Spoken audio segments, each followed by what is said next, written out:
And welcome back. If I am leaving this on here, this may be a little bit shorter, but because I had some fun things with my video last week, I thought that was an hour and a half. It turned out to be just a flat hour, like it's supposed to be. So I recorded an extra 30 minutes, CGI and stuff like that. Okay, so those are the tops. Still see a little bit of a hard edge on that one, but it's fine. It's just a bookmark. We're just playing around.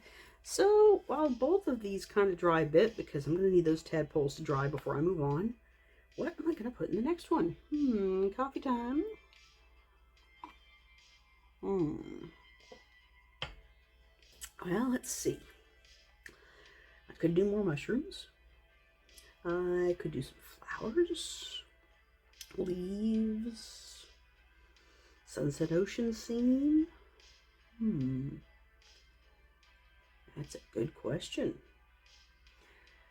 Well, in case we don't finish anything, maybe somebody should drop a comment and see what I should do, if maybe not this one, maybe for the next one. This one, how about we do some flowers? How about some nice big hibiscus? Yeah, it has appeal. Let's see, color, which color? I don't really want to get too dark with the center. So how about this color? This is the Arteza's Sunflower. Yeah, sunflower. That's kind of a goldy yellow color. That sounds nice. Because I want to start off, I think I want to do some hibiscus. I like hibiscus. So hibiscus. Let's start with the stamen, which is usually a little bit of a little cloudy bit here, and a little stamen bit coming out there. And let's do another one over here. Let's do a little trio. What can I say? I like threes. 3 is a wonderful number. And we're just going to have these hibiscus kind of coming off the side. Let's have one down here that's kind of coming upwards. And a little stamen. There we go. Now let's switch to a red. Something red. What do we got here? Rose red. Oh, I can tell I haven't used this color in a while. You can see the wax or whatever binder they're using built up here. Let's just go over here and wipe it off some so that I can see this color a little better. It's kind of an orangey red. Orangey red. Do. It's not very sharp though. Let's see. Pencil sharpener. One of the other wonderful things about these is that I can sharpen them just like a regular pencil. And that's right, this is a kid's pencil sharpener. Good old Fisker's pencil sharpener. Works just fine for the majority of things I want to use it for. And I get a little bit of stuff on the page. That's fine. Okay, let's start at the bottom. Because we have this petal, and we have to think about the shapes of petals. Because you have a basic petal shape, which is basically an upside down teardrop with a wavy line. In the most case, at least in this case. But in this case, we want to start here. So that petal is going to start down here at the base of that flower, and it's going to come up and kind of flip. Which means that we're going to see the flipped edge of that petal. And because of where this is, we're not going to see much else of it. Most hibiscus, unless they're an abnormality, have 5 petals. Which is important to know because if you don't really know how many petals a particular flower that you want to draw has, look it up. Because believe it or not, when you're done, you're going to look at this. And if it's supposed to have 3 petals and you have 8, you're not going to recognize the flower regardless of what shape you use. So we know that these have 5. I know this because I have done said research in the past. I love hibiscus. They're also very tasty. They make good tea. Anyway. So they're going to start down here somewhere. And the petal is going to come up here. And it folds out a bit. And since we've got these and we're not overlapping them quite like they would be, they come down here and they come up and they come out. And because they're kind of, I don't know, draping, folding, but they just kind of come back a bit. Well, this is going to be fun. How am I going to fit 5 petals? They're going to have to overlap just a tad. So that come out. This one isn't going to really get the chance to fold. And then we've got that one. So yes, we have managed to fit 5 petals. And the next one's coming out to the side. Probably should have left a little more white here, but I'm going to give a little bit of an edge to suggest that petal's there. It's coming out. You'll notice I'm not touching the page. This is what I think of as imaginary drawing, picturing that this isn't here, that your flower is here in this case, and you know that it starts somewhere out here. So without touching the page, you're drawing the line that isn't there until you need it. So then it comes out and back. And again, because it comes out, and we're not going to draw over the stamen. And there. And that one. And let's just give that a little bit of a suggestion, because it's just kind of coming off the side, and we can't really stick 5 petals on there when we're not even seeing the whole flower.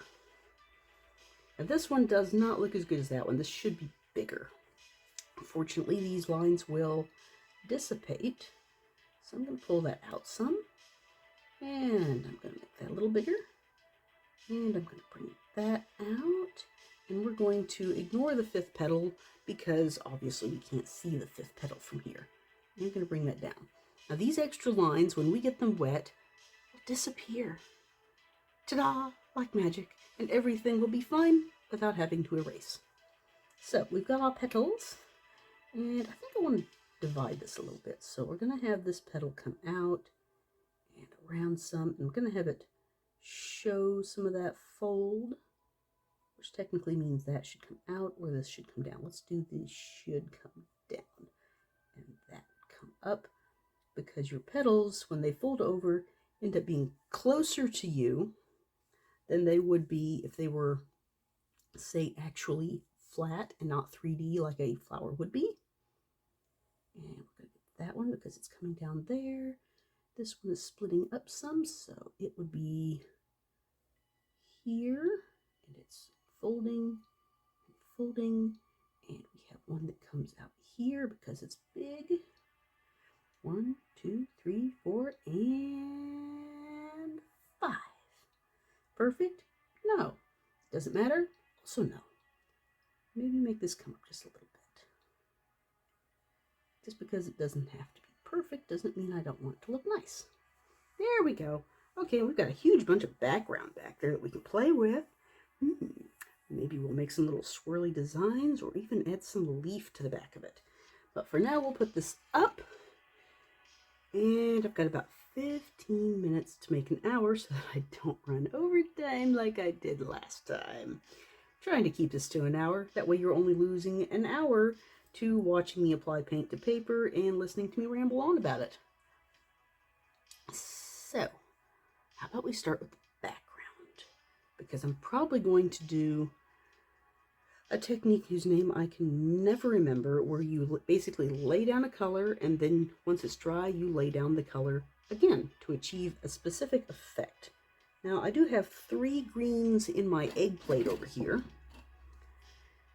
that at least one of them I would like to clean out because I want to put it in its own little thing over here. In fact, according to my little design here, I actually have it right here already. So I want to clean it out of my plate. I'm going to start there. So, yeah, I think this will be fun. We're going to use this great big squirrel hair number 12 because I can spread it out real fast and there's not really technically that much paint here. So I'm going to mop that up real good. Going to put plenty of water on it. And I might even switch to one of these other 2 colors in the plate. You can't actually see where I am. I'm just barely off the page. Okay. So now this is the fun part because we don't want to get onto our flowers. So what I'm going to do is I'm going to start up in this empty corner. And I'm going to come down here and just touch the edge of this one and attempt to contour around. And you're wondering, ooh, can you do that with a great big brush like that? You would actually be amazed at how versatile a good large brushes because it holds a lot of water, which of course is the appeal of having a large brush. But if it's got a good tip on it, even a huge brush like this can get into some very surprisingly small places. Let's get that in there. And you can probably see that I am getting that little pointy tip, and I'm having to be very careful because if you push down too much, you're going to get a lot of bristle and a lot of water. But you can actually get a good pointed brush, regardless of size, into a remarkably detailed spot. This little place here where this petal meets another petal, boom. This little spot where the stamen meets the petal, boom. And I'm seeing lines, but I've already decided that I'm probably going to use that technique whose name escapes me right now. Hopefully I'll remember it by the time I actually get back to this. But that layering effect of the same color going on top of the color, although just because I am cleaning my palette in this fashion, I probably will switch to another color. I also have a, it's not Iridian, it's phthalo green. The tube, being of lesser quality, claims to be Viridian, but it's not. It's actually phthalo, which is something quite common in a lot of the less expensive sets you get, because Viridian is usually a very granulated color and not nearly as bright as phthalo. And most people would look at phthalo and say, why on earth did they put that bright, unnatural green in a beginner's set? The answer is quite simple. It makes a number of other colors very easily. It's not there to use by itself. And unfortunately, a lot of people like me who didn't have art teachers telling them how to do things would never know this and would just try to use the color straight up. Oh boy, what a mistake. Personally, I happen to like the color, and it works well for me because I do a lot of jungly green stuff, and I've never had any fear of adjusting a color by adding another color to it. I want more blue? Okay, add more blue. Need it to be a little more brown? Sure, add some red. Not a big deal. It's not yellow enough. Add some yellow. Not a big deal to me. But some people do have a fear of mixing colors because they're afraid they're going to mess up. And they're going to end up with paint they're not going to use. Welcome to the world of bookmarks, where you can do anything you want in a small space with a little bit of paint you got left over from another project, and nobody cares.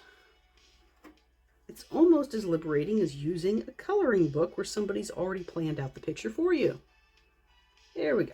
All nice and shaped up again. Hang that up to dry. And we've still got a few minutes. Ooh, how are these doing? Yeah, they're dry enough. Good. Let's get that small Princeton back. And add a little more depth to our tadpoles. Let's add some depth to our tadpoles. Now, because this is wet and I don't want to get anything on it, and I've also got some paint on my paper towel here, I'm going to turn this upside down.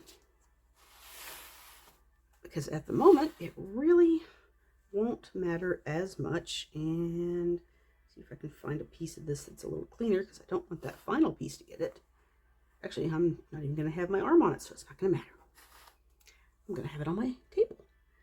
So, let's darken up our little tadpoles, because that little filament on the tail, whether it's got its own little name, fin, or whatever. Oops, and I am ignoring what I'm doing. Oh, well, this is a chance to fix a mistake, because we all make them. Get that wet, good and wet. And this is what paper toweling is made for, I think. poof. Press down and lift. There we go. That will have hopefully moved enough of the paint so that it won't feather out. And I can just add that darker detail to the tail. Detail to the tail. It almost sounds like a rhyme, doesn't it? Detail to the tail.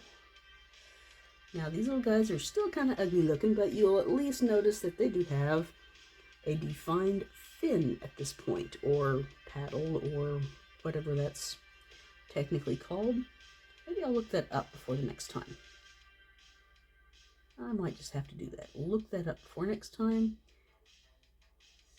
Because even though I think I know what that's called, I could be wrong.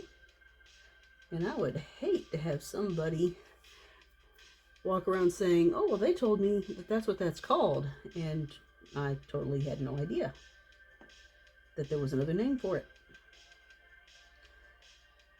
Ignorance is bliss unless you get into people who really are specific about what things are called, and then they bite your head off because you didn't call it what they expected you to.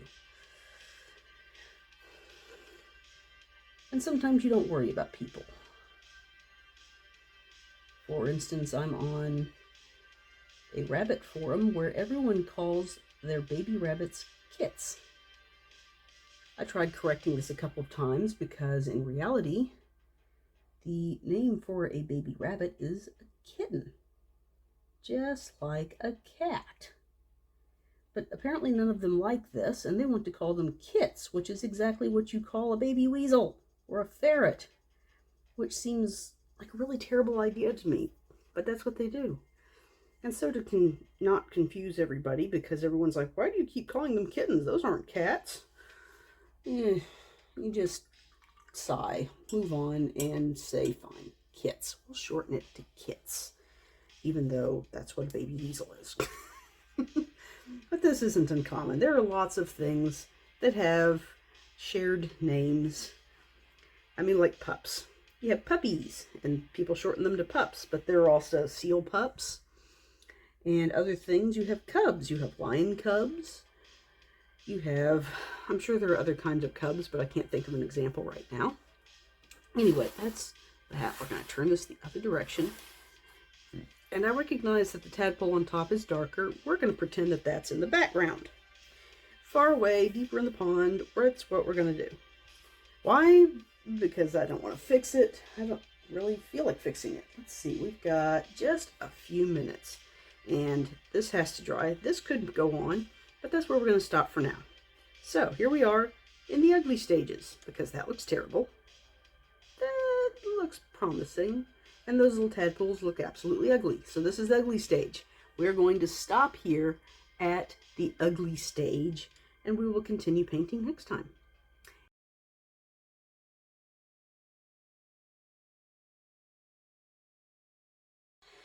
If I can figure out how to work the editing material, that will have already been seen at this point. In case it hasn't, quick overview. I had some leftover paint from another project, and I basically just wanted to clean my palette. So I used this for the background and drew in some quick little hibiscus flowers. This particular music that I've got running in the back seems a little louder. Let's drop that a notch. I mean, after all, we want music when we're painting. It's inspirational, but we don't want to be overwhelming. So, what we've got our pond and some unfinished tadpoles. I've got my caps on my mushrooms. I'm pretty pleased with the way those are. It's taken a couple of layers. And as I stated before, this terrible tape is coming loose, and I have to go through. And yeah, it's not even going back down. So anybody who knows where I can get some actually good washi tapes, let me know, because I'm really looking forward to these being used up. So what are we going to put over here? This was supposed to be practice for another thing, so how about I reach behind me to the jar that I left on the table and grab a green pencil real quick so that I can practice the lily pads. Pencil. Yeah, this one looks good. It's a practice piece, so the color is not terribly important. So just a green watercolor. This is cretacolor, I think that's how that's said, studio line. They're made in Austria according to the end of the pencil.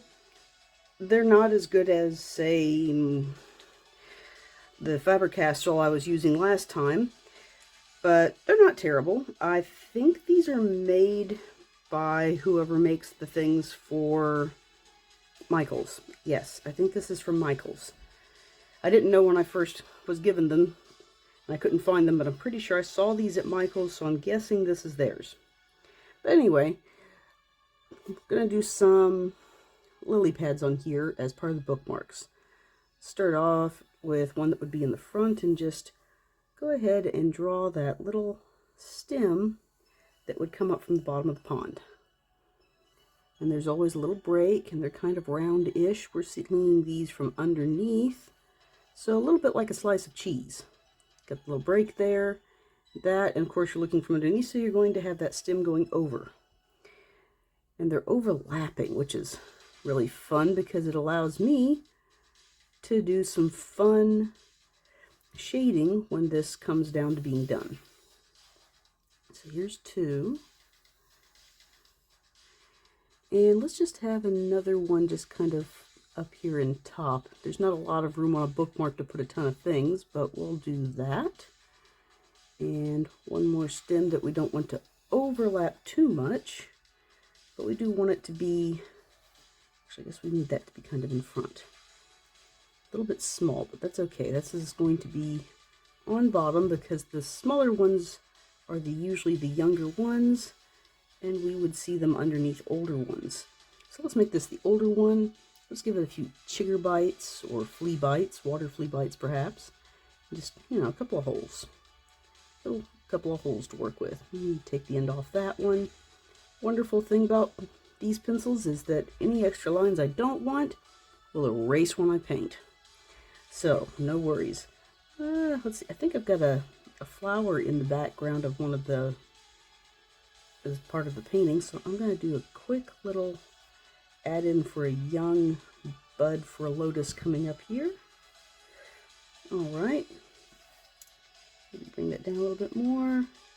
I have pond grass, so we'll put some pond grass in here just to fill in some of the space. Because after all, we're practicing for the main piece, so why not? Let's go ahead and go all out with this part for everything except that fish. I've got a pretty good idea how I want the fish, so I don't need that one. Just a few bits of pond grass. There we go. That looks pretty decent. Alright. I'm not going to go back to the jar, so I'm just going to set it back there. Okay. So, here's my trusty clean towel to keep, well, I say clean, it's dry because these are from last week. They're not going to get on my paper, but they'll keep oils from my skin from getting on the paper. So I want to do the eyeballs in this, and then to be perfectly honest, I think that piece would be done. Although I may end up using a couple of different ones to get the eyeballs right. I think I want something a little smaller. Let's go ahead and take this Princton 4. That'll be good. Some water, more water than that, because I've got to reactivate my paint. And I believe I was using Van Dyke. Maybe it should be a little bit more gray than this.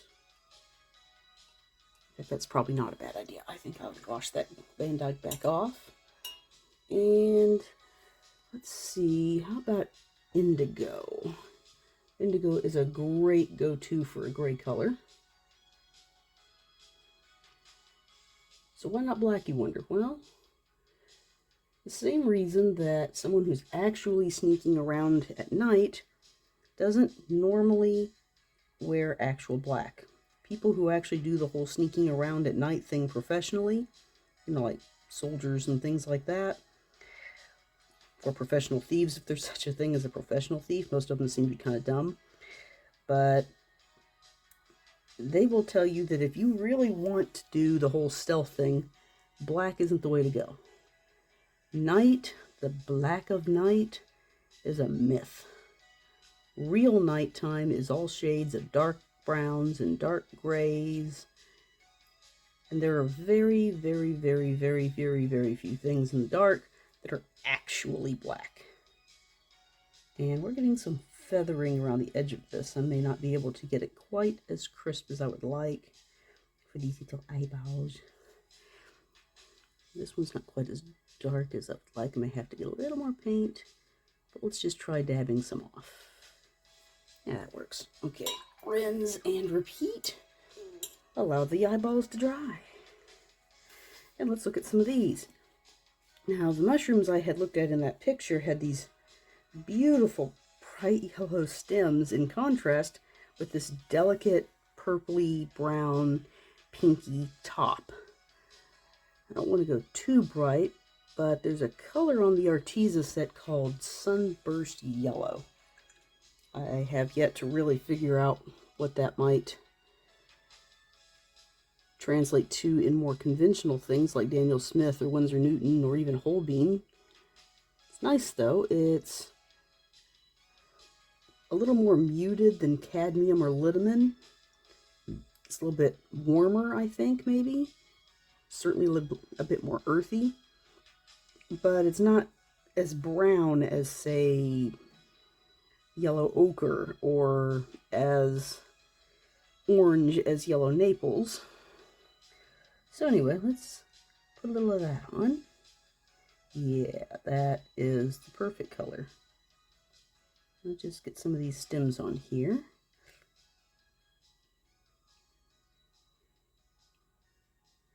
And I have a few lines that are not very straight, but that's okay because they'll disappear when I wash in the background. And now you might be wondering, how come you didn't wash the background into this one first like you did the other one? Preference. I wanted to do the other one and I knew that that color would not interfere with anything I was going to be painting on top of it. That's all there is to it. Just didn't have to worry about interfering. I'm going to move this so I'll stop reaching in front of the camera. There. And now it's interfering with my view of my paint. There we go. Just had to push it back a little more. Let's see. And another little stem here. Because I decided to fill up this particular bookmark with mushrooms, so we've got a lot of stems to cover. And I'm just starting at the top, grabbing my color and just pulling it down. And then I'm pulling it back up again, partially because that will help erase some of this extra line I've got there. And also because of shading. Because underneath the cap is going to get less light than down below in most cases.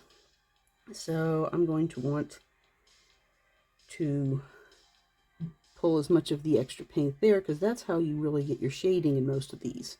You don't go back with gray or black in a lot of cases. If you really look at shades, most of the time they're just darker colors of the exact same color that you just used.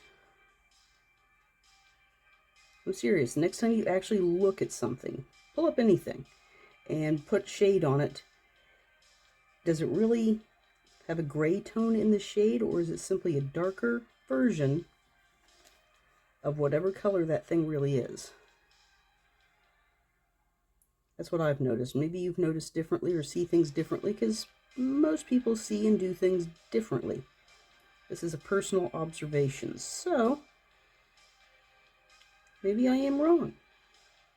If I'm wrong, well, that's fine. Seems to work pretty well for me, but sometimes I do go back and I'll use indigo or Payne's gray if I feel like the shade does have a more blue color than normal. I've done this on a lot of different flowers, that the gray shades will pick up a slightly bluer tone. But on something like this, I will probably just be using the same shade, just a little darker up towards the top.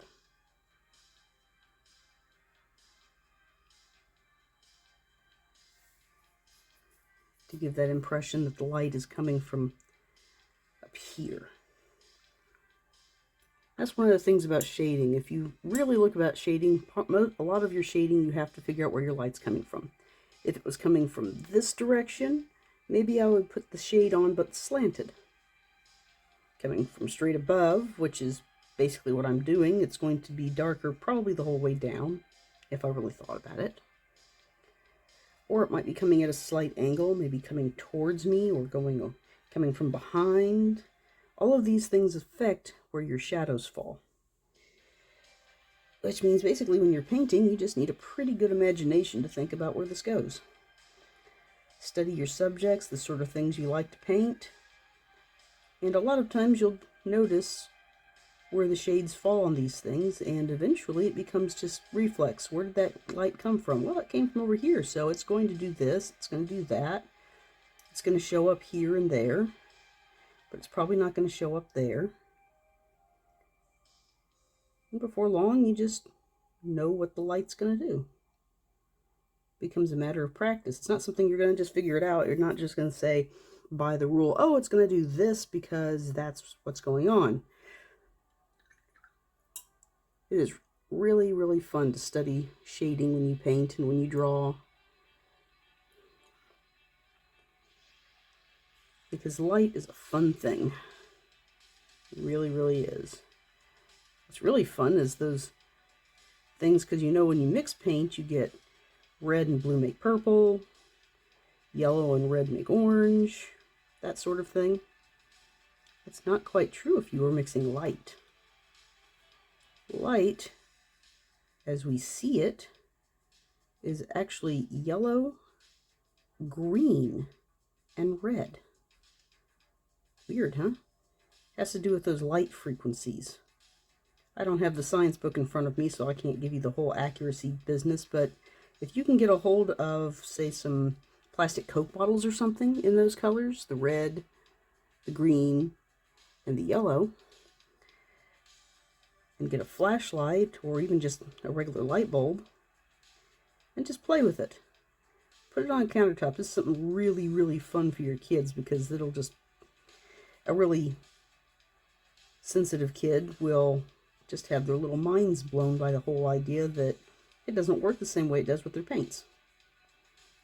And also just, you know, give them that option too. Get some watercolors, just the cheap ones, the kids' version, and have them mix some paints. Red and blue, green, yellow, orange, you know, the basic colors. And the secondaries like purple, orange. I didn't really mean to include orange in first, but, you know, basic colors. And of course, it won't take them very long at all to realize that if they mix, say, green and yellow, they're not getting blue. Which, weirdly enough, is how it works when you mix the lights. Yeah, I'm really liking these. I'm not quite sure what I'll put in the background. Maybe I'll go for that indigo or the Payne's gray in the background. Just, you know, mystify it a little bit. Why? Why not? It's a painting. I can make it any way I like. It's wonderful about making paintings. You can paint what you want any way you like. I have a tendency to, maybe not realistic, but as realistic as possible, if that makes a lot of sense. I like things to look the way they are, or at least to be recognizable as what they are. Certainly not an abstract artist. I have occasionally dabbled in, what do they call that, neuro painting or something like that, where you're just, or intuitional painting, where you're not really trying to make anything and it's semi-abstract. In fact, it's completely abstract because it has no shape of its own. I have dabbled in that from time to time, and I usually just find it frustrating. Unless I set up rules in my head like, okay, I've got this number of colors, and I'm going to make this pattern by the numbers, and then I'm going to go through with the pattern that I have chosen, and this one goes here, and that one goes there, and I'm going to do every 3, I'm going to do this one, and every 6, I'm going to do that one. I guess I'm just too structured for that, to just let it go and just do whatever on a page. I need it to be something. It doesn't have to mean anything. None of this means anything. I actually find it really frustrating when people talk about messages in your painting. Oh, this has to do with civil rights this, or the oppression of women and that, or whatever. It's art. It's something pretty for people to look at and hopefully want to hang on their walls. It has no hidden messages or subliminal thinking put into it. No symbolism. None of that garbage. I simply wanted to make something pretty that people would stare at on a page. And hopefully, somewhere this is being stared at on a page somewhere. Although, being bookmarks, hopefully somebody's just going to stick it in a book and enjoy seeing it every time they open the book. I can live with that. I'm perfectly happy with that. Granted, it'll probably be my book, and I'll be looking at it, enjoying it in a book, but that's okay. That's okay. Maybe I'll think to put this into the computer, and in the future I'll be able to have these printed out and sell the prints as the prints as bookmarks for people to enjoy. Somehow I don't think they're going to want to pay the price of this as a painting just to stick it in a bookmark. But maybe I'm wrong about that too. There are people who spend a lot of money on things that make no sense to me. Like these FTL things, or NFT? FTL, NFT, I don't know. Whatever these things are, they're supposed to digitally lock a image, a picture, or a picture of a vase or something, and these people are spending hundreds, thousands sometimes on these. Basically, they're not even getting the actual object. They're getting a picture of the object, and it makes absolutely no sense to me. They're calling these absolutely unique, but at the same time, I've talked to people who have done these things, and they will make several of the same thing and sell them like you would do prints. Which, I don't know, I don't understand the whole thing. The best explanation I got was somebody simplifying it to it's a scam and they're using it for money laundering. Maybe it is. Maybe it isn't. I really have no idea.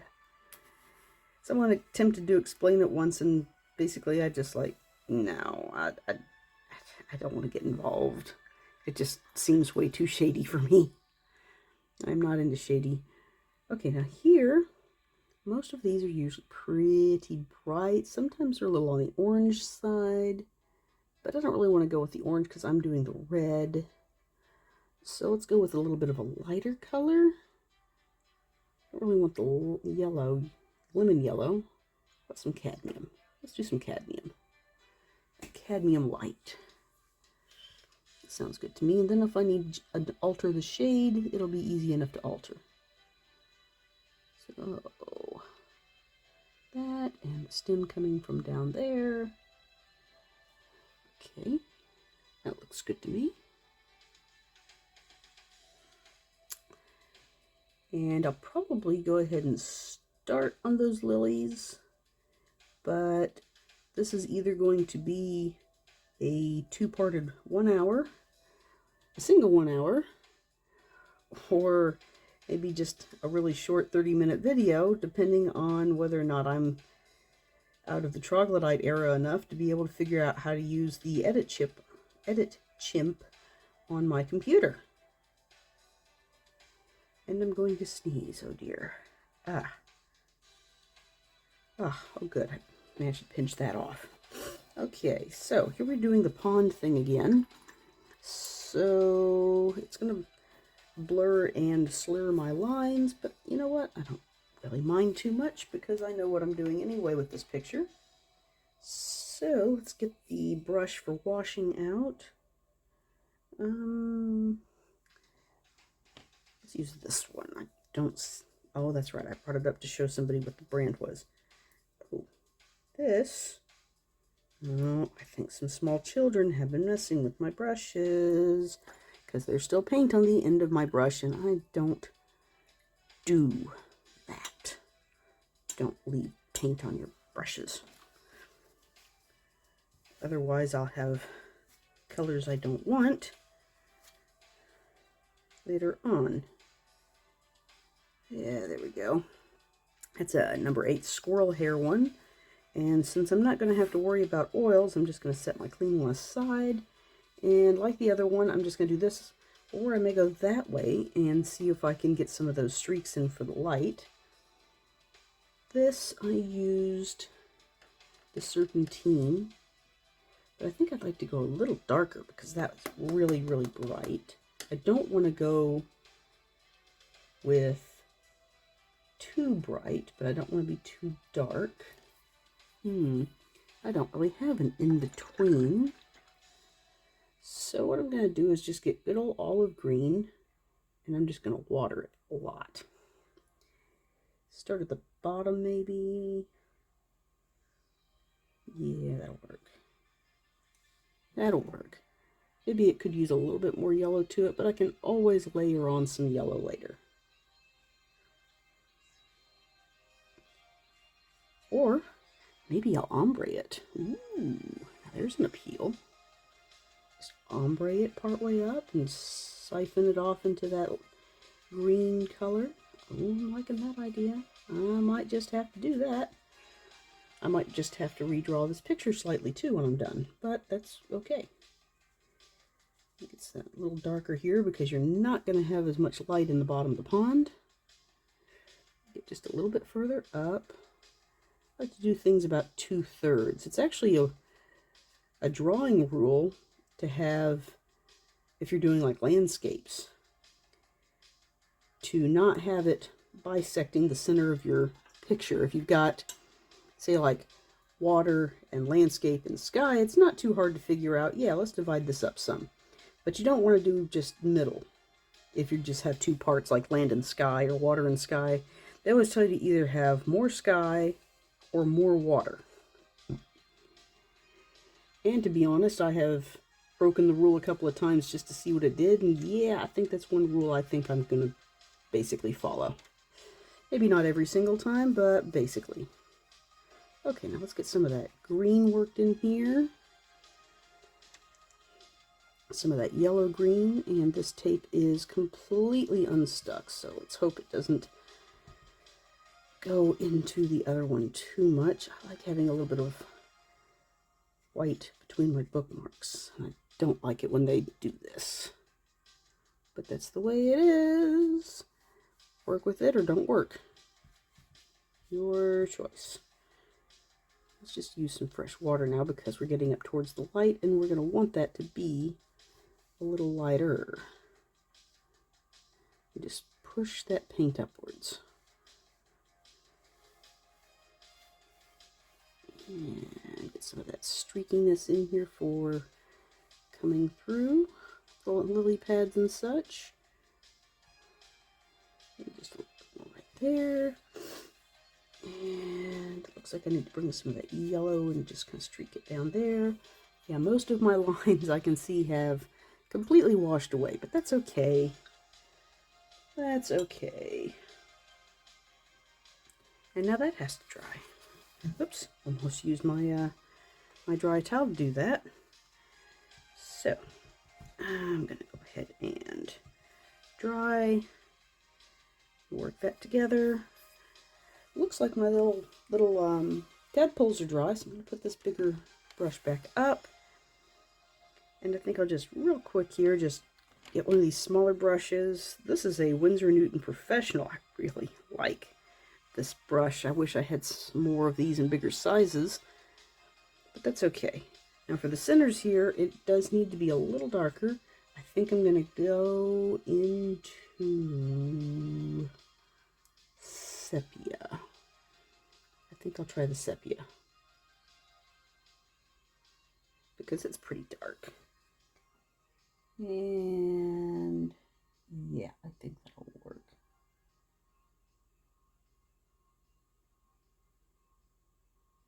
Oh yeah, that's cute. That's cute. A bit more over there. And a little bit right there. And oh, look at those. Aren't those just cute? Okay, so that bookmark is finished. I still have backgrounds on this one, petals on that one. I'm still thinking about doing the filling in darker, and one of these days I will actually be able to remember, when I want to remember, what the name of the technique is. Maybe I'll look it up and put it on a post-it note in front of me somewhere so I can remember the next time I come in. Because that has been 30 minutes. And if you liked this, if you're enjoying this and you're not subscribed already, please do so that you can see more of this in the future. If you liked this, let me know. Hit that bell, like, thumbs up, whatever it is.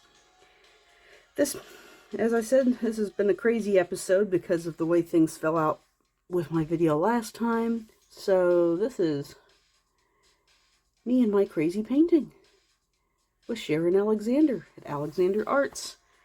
And hopefully I'll be better organized next time. See you guys.